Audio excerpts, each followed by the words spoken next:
7 de la mañana con 17 minutos está con nosotros Daniel Pontón, catedrático universitario, experto en temas de seguridad. Gracias por acompañarnos. Buenos días. Un saludo a todos. Bueno, queremos hablar con usted acerca de lo que ha ocurrido en el país en los últimos días y estos discursos en los que, por ejemplo, el ministro de Defensa ha dado a conocer de que tienen la sospecha, por lo menos, según lo que ha dado a conocer, de que hay la presencia de grupos insurgentes dentro de Ecuador y pues ha planteado una estrategia para hacerlos frente. Se ha creado una comisión y entre otras cosas.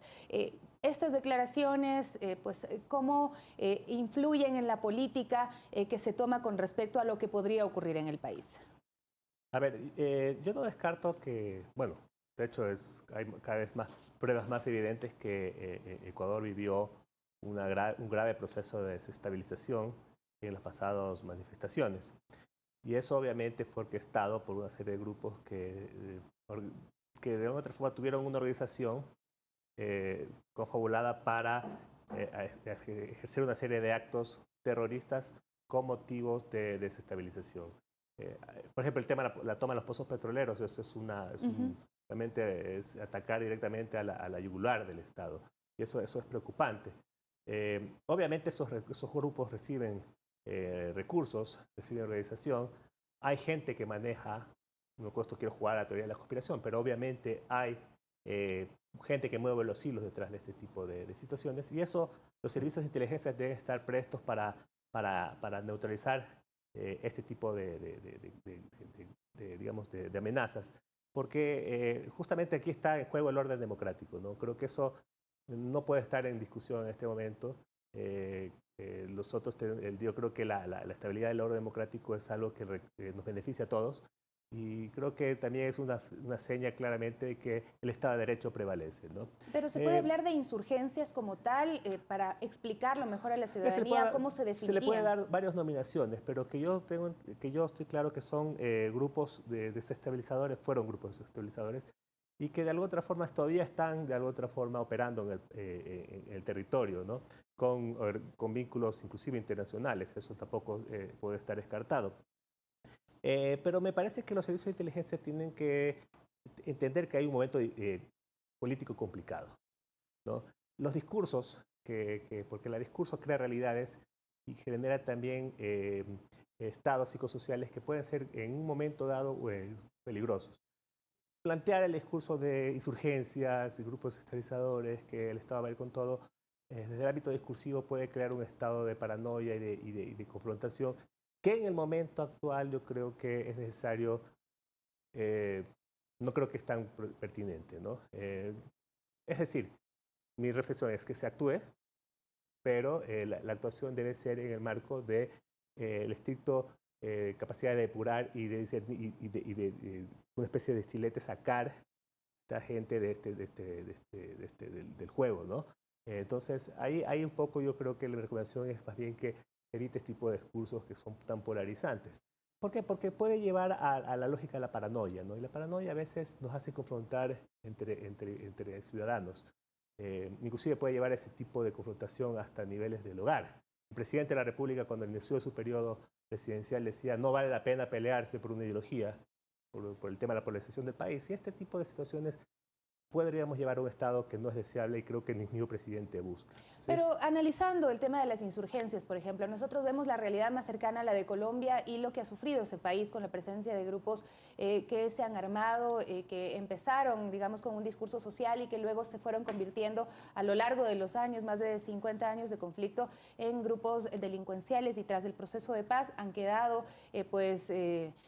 reducidos a eso precisamente, a grupos delincuenciales. No hay ese temor, como usted mencionaba, de, por ejemplo, en los sectores amazónicos donde hubo esta incursión en campos petroleros, de que estas personas que vienen, por ejemplo, de Colombia, que conocen cómo es afectar sectores estratégicos, puedan estar infiltrándose ahí entre la población, entre las comunidades amazónicas? Sí, posiblemente sí. O sea, yo no descarto, pero a mí me gusta un poco remitirme a la historia. ¿Por qué Ecuador no ha sido víctima de un conflicto como el que tiene Colombia, siendo realidades a veces tan cercanas, tan parecidas, afectadas por el fenómeno del narcotráfico, ¿no? Etcétera? Y un poco, yo creo que la sociedad ecuatoriana un poco ha sido el colchón que ha tenido, digamos, el país para evitar este tipo de crecimiento, este tipo de grupos, ¿no? Eh, la historia de Colombia de la violencia, el paramilitarismo, la guerrilla es una historia vieja, de múltiples años de una serie de conflictos que no han podido resolverse y que no parecen resolverse en el corto plazo, justamente por este mecanismo, este nivel de polarización que tiene la sociedad colombiana. Entonces, creo que es necesario, el Ecuador todavía tiene capacidad de poder actuar, ¿no? Sin lacerar todavía el entramado social, el tejido social. A eso es lo que voy, ¿no?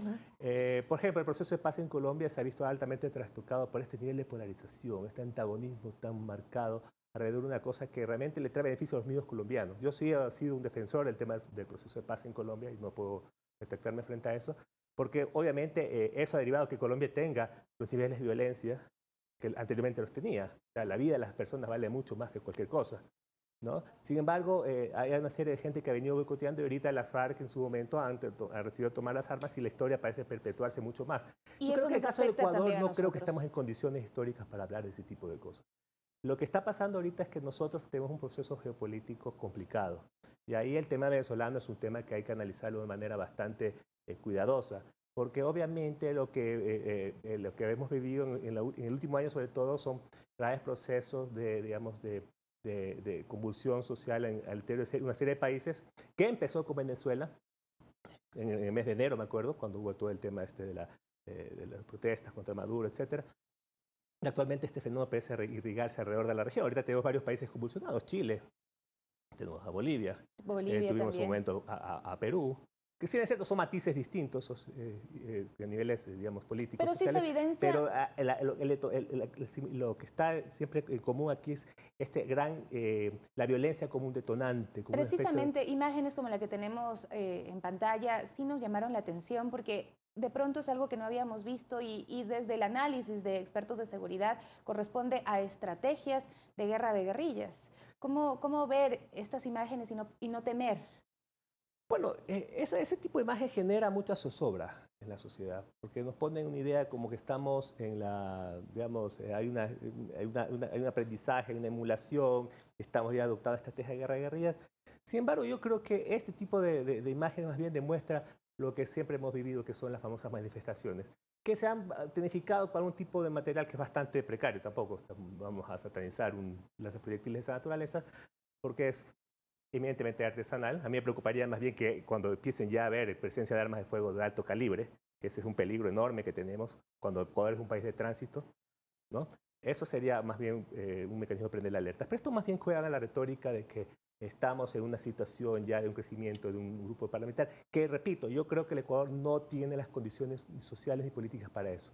Y estamos en el momento, porque yo creo que aquí lo que debe prevalecer son decisiones de Estado, decisiones que estén encaminadas a constituir el orden democrático, la estabilidad de las instituciones, la tolerancia de las personas, ¿no? La normal convivencia de las personas. Eso es lo que debe estar detrás. Pero como usted manifestaba, el Estado tiene Y que eso parte mucho combatir por el discurso también también, ¿verdad? algunos focos de violencia. Por ejemplo, la provincia de Imbabura es una provincia que tiene complicaciones en este momento por otros fenómenos como la minería, por ejemplo, que ha hecho que bandas irregulares, bandas delincuenciales estén presentes en esta zona. Y, por ejemplo, desde acá se dijo que se habían devuelto armas que se habían dado a los manifestantes.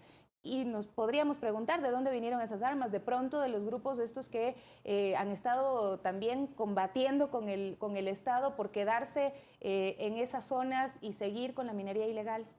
A ver, el tema de la minería ilegal creo que hace varios meses atrás se hizo una intervención exitosa. Yo creo que la opinión pública aclamaba porque el Estado realmente toma el toro por los cuernos, toma el control de esa zona y creo que se lo ha hecho de una manera bastante acertada respecto a ese tema. Creo que vincular todo este tipo de eventos que se sucede a nivel de la región, a nivel interméstico, como se dice en términos más técnicos, me parece que puede ser abonar a un estado, digamos, de paranoia. Me parece que hay que buscar las cosas, ponerlas en su sitio. No creo que podemos contaminar todavía la presencia del paramilitarismo, la guerrilla colombiana, todavía con los sucesos que pasaron acá. Lo que vimos aquí, sí, en el Ecuador, Ciro, fue una serie de grupos sociales que jugaron una suerte de instigadores sobre la violencia, porque obviamente la violencia genera también réditos a ciertas personas, a ciertos grupos, ciertos actores políticos que realmente buscan sacar provecho de este tipo de situaciones. Eso es un hecho.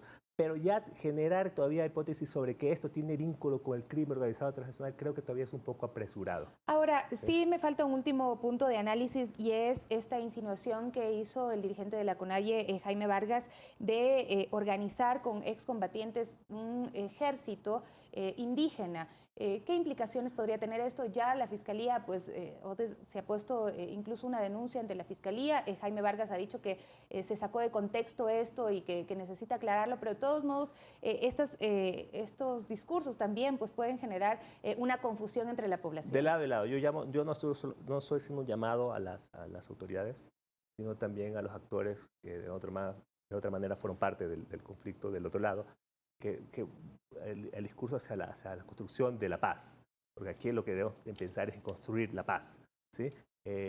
Obviamente, espero que ese discurso haya sido un tema en contexto, haya sido un discurso abrupto, digamos, pero sí, porque obviamente sería totalmente irracional o desmesurado plantear la posibilidad de crear un ejército indígena, ¿no? Entonces ahí yo creo que hay que tomar las cosas como tal, hay que tomar las alertas, pero tampoco hay que crear, digamos, imaginarios de que ya están armando milicias, etcétera, porque creo que, repito, las realidades económicas, sociales y políticas del país, sobre todo las sociales y políticas, no están preparadas para este tipo de eventos, ¿no? La seguridad parte de empezar tratando estos temas. Sí, yo creo que la seguridad debe encaminarse hacia la paz. Esa es la orientación que debe tener la orientación política del gobierno. Las Fuerzas Armadas para la paz, policías para la paz, ¿sí? Ese es el llamado. Yo creo que eso está a tono con el espíritu que el presidente en su discurso inaugural, cuando tomó el mando presidencial, lo puso sobre la mesa, ¿no? La paz, el diálogo, la estabilidad, porque justamente ese es el espíritu del ecuatoriano, ¿no? El Ecuador es un país de paz, constitucionalmente hablando, ya se debe apuntar la orientación de la política de seguridad. Muchísimas gracias por acompañarnos el día de hoy. Daniel Pontón, catedrático universitario, experto en temas de seguridad. Nosotros hacemos una nueva pausa en Telediario y Primera Impresión. Volvemos enseguida.